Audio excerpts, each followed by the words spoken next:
8 de la mañana con 5 minutos, bienvenidos todos a Ampliación de Noticias, estamos martes 7 de abril, estamos en una semana bastante especial porque estamos en plena cuarentena, estamos en plena cuarta semana de la cuarentena que busca detener la rápida propagación del coronavirus, eso es lo que se busca con estas medidas, ¿no? No saturar, no hacer colapsar nuestros sistemas de salud que ya son precarios.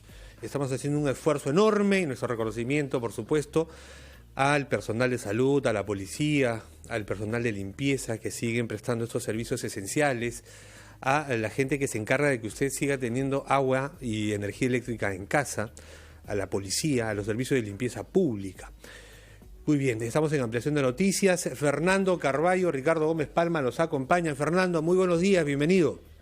Buenos días, Ricardo. Hay que recordar quizás que hoy es día en que las mujeres pueden salir a hacer compras de comida, a las farmacias, a gestiones bancarias y otras necesidades impostergables. Es importante recordarlo porque el próximo Día de Mujeres del jueves no será fácil, puesto que jueves y viernes, como has explicado, hay inamovilidad total. Así es que hacer las compras con prudencia, salir solamente si es necesario, evitar las aglomeraciones en los mercados. Dicho esto, sí. Ricardo, vamos a ir a hablar sobre otro problema importante que tiene que ver con todas las regiones del Perú, en donde hay peajes, un total de 56 peajes, 32 de los cuales son administrados por empresas privadas que han firmado contratos con el Estado. Estos contratos han sido de facto suspendidos por una ley votada en el Congreso. Queremos ver qué consecuencias jurídicas y qué consecuencias prácticas tiene esto. Por eso hemos invitado a la señora Verónica Zambrano, presidenta de OSITRAN, que es el organismo supervisor de las infraestructuras para el transporte público. Señora Zambrano, buenos días. Buenos días, ¿cómo está? ¿Qué tal? Díganos, por favor, ¿cómo evalúa OSITRAN esta ley que parece ser consecuencia de la incapacidad de hallar un consenso para no tener que ir a una ley entre las empresas privadas y el Estado que ha firmado contratos con ellas? Porque la situación es absolutamente inédita. De facto, ya las empresas no estaban cobrando a los automóviles que transportan personal militar y sanitario. ¿Por qué ha sido necesario llegar a una ley que naturalmente puede ser discutida desde el punto de vista de su base jurídica? Bueno, felizmente todavía esto no es una ley, ¿no? Gracias a Dios es un proyecto que esperamos se pueda ser observado por el Ejecutivo y se retrocede en el tema. Nosotros como OSITRAN estamos muy sorprendidos porque tampoco hemos sido consultados en ningún momento sobre la posibilidad de sacar esta norma. No nos han dado oportunidad de ir a explicar cómo funciona el mecanismo de los contratos. Entonces la ley tiene algunos aspectos que en nuestra consideración son completamente ilegales, valga la redundancia, ¿no? Porque al final se desconocen una serie de derechos que están establecidos ya dentro de nuestro marco jurídico, y si bien es cierto el Congreso tiene la capacidad de hacer cambios legales, no puede ir contra marcos ya establecidos, ¿no? Porque dentro de esa lógica entonces el Congreso empezaría a generar una serie de contradicciones en el sistema legal que serían bastante, digamos, contradictorias y generarían caos, y creo que es lo que está sucediendo ahorita, ¿no? Noto que usted habla de una ley, pero nos ha dicho que no hay una ley todavía. Lo que ha querido sin duda decir es que hace falta saber qué cosa es lo que el presidente de la República hará, si promulgarla u observarla, ¿no? Exactamente, es un proyecto de ley que el Ejecutivo tiene todavía hasta el 29 de abril, entiendo, para poder observarla, y nosotros como OSITRAN vamos a presentar las observaciones para que el Ejecutivo, si lo considera, las haga suyas, ¿no? Pero ¿por qué es que hemos llegado a esta situación? ¿Por qué no se buscó una solución por consenso? Porque era obvio que había un problema con los peajes. La gente no tiene dinero para sus necesidades primarias y quienes tienen que desplazarse enfrentan esa dificultad. ¿Por qué OSITRAN no intervino antes para evitar que tengamos que recurrir a una ley que efectivamente algunos consideran que carece de fundamento legal y constitucional?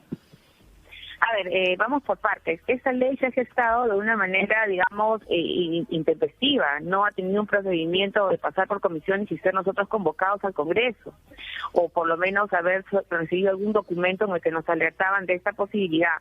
El Ejecutivo había tomado ya la decisión antes de, en los peajes que son administrados por ellos, por el gobierno, se suspendan estos cobros.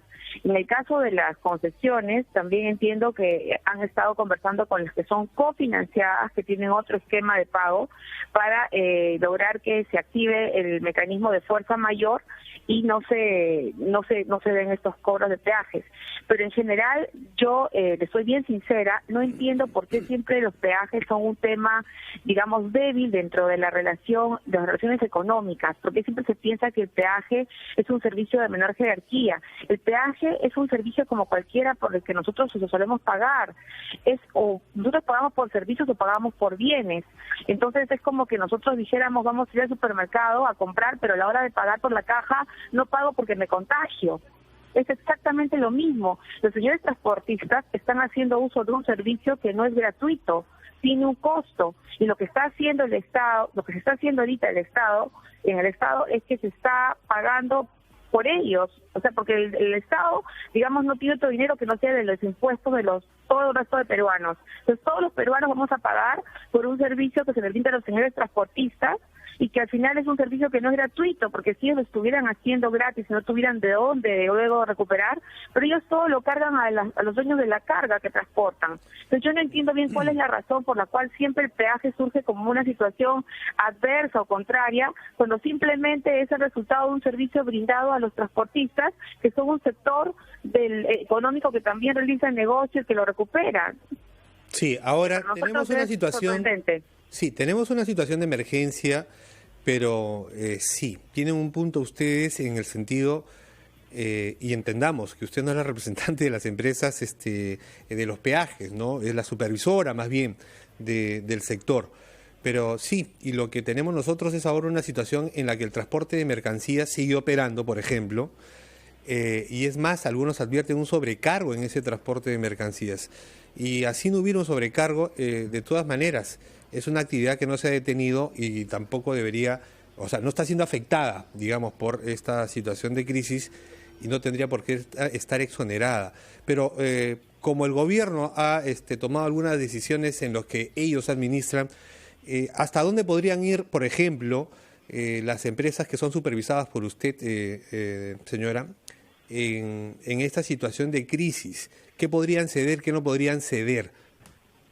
Lo que sucede es que todos los contratos, en el fondo, lo que buscan es asignar riesgos, ¿no? Todos los contratos lo que hacen es establecer situaciones que podrían presentarse en el transcurso de toda su vida, que son 30 años. Entonces, usted aproximadamente. Entonces, se imagina que estos contratos contienen una serie de fórmulas pensadas para casos como este.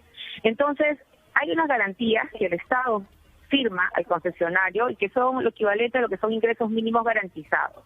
En caso el concesionario no pudiera cobrar el peaje, el Estado entra a pagarlo con un ingreso mínimo garantizado.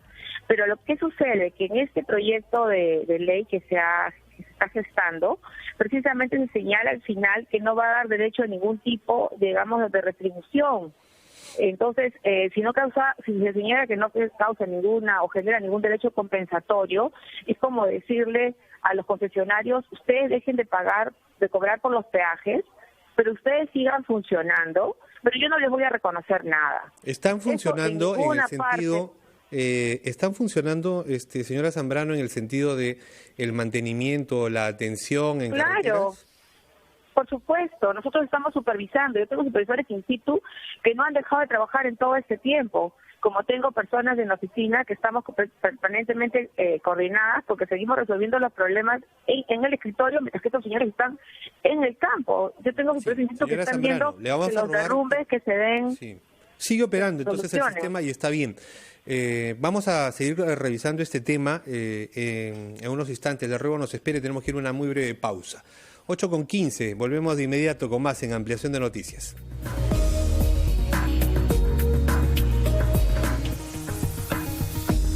Son las 8:18, estamos entrevistando a la presidenta de OCITRAN, el organismo supervisor del transporte público, a propósito de esta ley aprobada en el Congreso, que no ha sido aún promulgada por el presidente de la República, que de facto anula los contratos firmados por el Estado con las empresas que cobran peajes y que mantienen y construyen esas carreteras. Señora Verónica Zambrano, nos ha dicho usted que pueden haber consecuencias legales en la medida en que se pueda cuestionar la constitucionalidad de este proyecto de ley si fuese promulgado. Pero ¿qué consecuencias prácticas viene teniendo ahora? Porque efectivamente el contrato de los peajes supone también que las empresas que los cobran usen parte de ese dinero para el mantenimiento y la seguridad de las carreteras.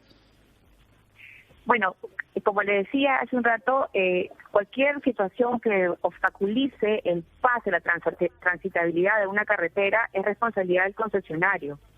Entonces tiene que haber de todas maneras un mantenimiento permanente, porque en esta época, sobre todo, por ejemplo, en la sierra hay derrumbe. Nosotros hemos registrado y algunas situaciones, por ejemplo, en Isfa Norte, y se ha solucionado inmediatamente porque existe la posibilidad, o existe, digamos, la obligación del concesionario de solucionarlo, y eso va a seguir existiendo porque eso no se ha suspendido, ¿no? El tema es que ellos lo van a tener que hacer, entre comillas, como se dice, gratis, y eso es algo inaudito. Nadie hace un negocio y lo trabaja sin recibir ningún tipo de compensación. Entonces, ese es el punto, consecuencia, ¿no? Va a ser Porque que el peaje que debía ser pagado por quienes los usan será pagado por todos los peruanos que no lo usamos también, ¿no?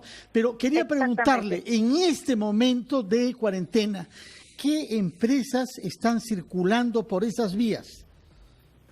están circulando las empresas que tienen que ver con carga de primera necesidad, ¿no? Alimentos, farmacia, digamos, todo lo que tiene que ver con seguridad y sanidad. Transporte de mercancía, básicamente, ¿no? Claro, porque hay restricciones. Entonces, pero se podría, sí, digamos, se podría exceptuar, por ejemplo, a los vehículos que trasladan a personal médico, a los vehículos... Ellos no tienen, digamos, ningún problema porque no están pagando peajes. Ahí hay una situación excepcional que ya fue decretada anteriormente y eso, ahí no hay, digamos, el cobro. Aquí de lo que se está, digamos, en realidad modificando es en el caso de mercancías, ¿no? De alimentos, básicamente. Ya hay además una afectación. ¿En cuánto se debe haber reducido los ingresos por peajes en esta cuarentena? Bueno, justamente ese es otro tema, ¿no? Que ya hay una reducción por peajes significativa, dado que el tránsito ha disminuido considerablemente. Todo lo que es digamos, turismo en el Perú está completamente anulado. Todo lo que tiene que ver con cualquier tipo de viaje que no sea de primera necesidad, incluso temas laborales, han disminuido. Entonces, ahorita no se ha hecho todavía, digamos, un recuento, pero se estima que el aporte, digamos, que se va a recibir en este mes es bastante, digamos, casi del 10% menos anualmente visto, ¿no? Pero todavía falta tantos meses que no sabemos cómo eso se va a licuar o si va a seguir manteniéndose. Tampoco sabemos cuánto va a durar esta situación, porque entendemos que el virus no es una cosa conocida ni que tenga una experiencia anterior que podamos decir eso se acaba en 30 días, en 25 días. Probablemente van a haber muchas restricciones todavía, ¿no? Sí, tenemos entendido que algunas empresas del sector, administradoras de peajes, han visto sus ingresos en este mes que ya tenemos de cuarentena, casi un mes, reducido sus ingresos en un 80%. Eso implica también que en esa misma proporción se dejan de trasladar al Estado peruano los ingresos por impuestos. En todo, ¿no? Es porque mucho de las obligaciones que tienen estas empresas con el Estado están directamente vinculadas, como no podía ser de otra manera, con sus ingresos. Entonces, efectivamente, hay una consecuencia en todo esto, pero es lo que está sucediendo ahorita en todos los sectores. Lo que pasa es que el transporte sí es el más golpeado, ¿no? Por ejemplo, ahorita las concesiones aeroportuarias han suspendido sus funciones, sus labores y no van a percibir ningún ingreso en todo este tiempo, ¿no? Más que para temas de carga muy puntuales. Entonces, digamos que esta situación de pandemia tiene una serie de consecuencias económicas que todavía no las tenemos evaluadas, pero que sí se van a ir dando a conocer en el transcurso de los días, ¿no? Bien. Señora Zambrano, Sí. ¿nos confirma usted que los congresistas que promovieron esta ley y los que la votaron nunca consultaron con el organismo que usted preside, OCITRAN? Es decir, no se recurrió a una consulta de los técnicos antes de aprobar este proyecto de ley. Mire, nunca hemos sido consultados ni informados que se estaba llevando a cabo este proyecto. Porque inmediatamente hubiéramos presentado las observaciones, porque el proyecto, de considerarlo ellos importante, podría haberse dado en otros términos, no con esta inclusión final que dice que no se podrá permitir ningún tipo de compensación. Porque como les digo, el contrato mismo tiene mecanismos de compensación que no se están activando o que no se activarían de aprobarse esta norma, porque la misma norma dice lo contrario, ¿no? Espera un segundo que estoy entrando a WOM. Ya, gracias. Entre con mucho cuidado. Ya, sí, con mucho cuidado, ¿ah? Póngase su mascarilla, los guantes y no se mantenga cercana a nadie, ¿ah? No hable cerca de nadie. Sí. No, acá estoy con la mascarilla, no se preocupe, ya entré. Sí, martes, día de mujeres, comprendemos que quiere hacer compras. Efectivamente, le decía que no hemos sido en ningún momento consultados, y eso sí para nosotros es grave, porque cuando se va a gestar un proyecto de norma de estas condiciones, siempre se consultan a los sectores que tienen, o las instituciones que tienen una vinculación directa. Y nosotros tenemos una vinculación directa precisamente con el cumplimiento del contrato. Y el cumplimiento del contrato implica, como toda relación contractual, derechos y deberes. Y los deberes son mantener, como digo, la transitabilidad. Y los derechos están vinculados precisamente al cobro de peaje, que es la única forma de recuperación de la inversión que tiene un concesionario. Ahora debemos recordar, señora Zambrano, quiénes son los que están, utilizando las carreteras y pagando peaje, ¿no? Nos ha recordado usted que se ha exceptuado, por ejemplo, de ese pago al personal médico, que las Fuerzas Armadas y la Policía Nacional tampoco lo pagan. Y entonces quienes todavía están utilizando el transporte son precisamente los transportistas de mercancías, de carga, que es un sector que no ha parado y no tendría por qué parar ni tampoco verse exceptuado de ese pago, me parece, ¿no? Exactamente, porque como le decía, siempre estamos nosotros pensando en los transportistas están, sufriendo el costo de un de tributo como podría ser el peaje, pero no se está pensando que ellos ese costo lo están trasladando al dueño de la carga, porque como usted bien dice, la actividad no económica de venta de alimentos no está, se está permitiendo. Entonces ellos de todas maneras eso lo trasladan, no es que están realizando una labor la cual se afecta con el pago de peaje y no tengan cómo recuperarlo. Entonces no entiendo yo, porque eso le decía, por qué se ha generado todo este cambio, porque finalmente los transportistas son un sector económico como con tantos que existen, y en estos momentos son, de alguna manera, los menos perjudicados, porque no están parando sus actividades. Hay muchas personas que tienen otro tipo de negocios o actividad, muy simples, como hasta las tiendas que vemos ahora cerradas, que no tienen esa posibilidad de seguir trabajando como la tienen ellos. Entonces yo no entiendo por qué ellos insisten. Sí, claro, en exceptuarse de una situación de emergencia que, digámoslo claro, no los está afectando. Exactamente. Señora Zambrano, usted comenzó esta entrevista diciendo que no entendía por qué había tanta antipatía en el Perú contra los peajes. Y la misma pregunta se planteó a propósito de los FPs, y pueden haber otros sectores económicos igual. Pero es cierto que la crisis se hizo aguda con el caso de Puente Piedra. No sorprende por eso que el congresista Renán Espinosa, que fue alcalde de ese distrito limeño, haya sido uno de los más importantes portavoces de este proyecto. Y en el caso de Puente Piedra, lo que se dijo siempre es que peaje solamente puede haber ahí donde hay una vía gratuita paralela. Y en Puente Piedra no se respetó eso. ¿Cómo intervino OCITRAN para resolver este problema en Puente Piedra, que recordemos es una carretera, cierto, pero que pasa dentro de la ciudad, dividiendo una comuna limeña en dos? Perdón, ¿de cuál me está hablando? ¿De qué carretera? Yo le estaba recordando que la gran antipatía contra los peajes hizo crisis sobre todo por el caso de Puente Piedra, en donde había una vía con peaje, pero no había una vía paralela gratuita. Ya, mire, ese caso concreto no es de alcance, no es una carretera de alcance nacional. Por tanto, digamos, Ocitran no es competente para eso. Ocitran es competente para lo que son vías de alcance nacional. Pero de todas maneras me parece interesante su pregunta, porque ese descontento podría presentarse el día de mañana con una carretera de alcance nacional. Entonces, en ese caso, lo que tenemos nosotros que analizar es cómo modificamos los términos contractuales, porque aquí es un problema de origen de los contratos.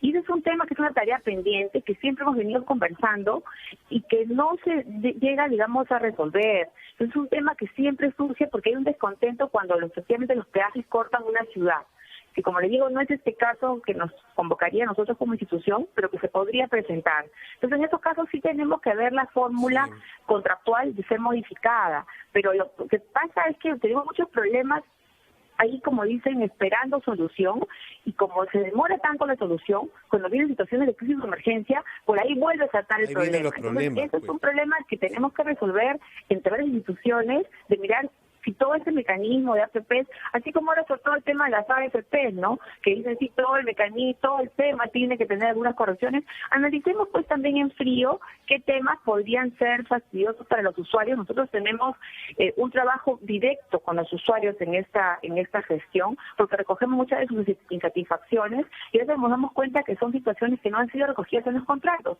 Entonces les conversamos con los concesionarios para ver cómo logramos una mejor solución, porque aquí lo que se trata es que ambas partes estén contentas con lo que están la actividad que realizan, ¿no? Usuarios y concesionarios. En todo caso, nos deja preocupados ante la confirmación de que el Congreso está votando leyes que no pasan por los procedimientos regulares y que no requieren la opinión de los organismos del Estado especializados en esos temas, Ricardo. Así es, Fernando. Señora Zambrano, muchísimas gracias. Es la representante, la jefa de Ocitran, el regulador de las inversiones en materia de transporte y de carreteras en nuestro país. Muchísimas gracias. Y bueno, Fernando, lo que tú planteabas, este descontento en ciertos sectores de nuestra ciudad, por ejemplo, Puente Piedra, con el peaje precisamente que los afecta, la administración y la responsabilidad del contrato y su revisión recae sobre la Municipalidad de Lima Metropolitana, pero ojo también que en esas vías auxiliares que se está reclamando se construyan, irían sobre terrenos de gente que actualmente estaría especulando o ya se habría hecho con esos terrenos precisamente para especular luego con el dinero que debe pagar luego la municipalidad por la compra, ¿no? Para la construcción de esas vías auxiliares cuando se tengan que hacer. Ojo con eso también. Son las 8:30, Fernando, revisamos titulares y volvemos.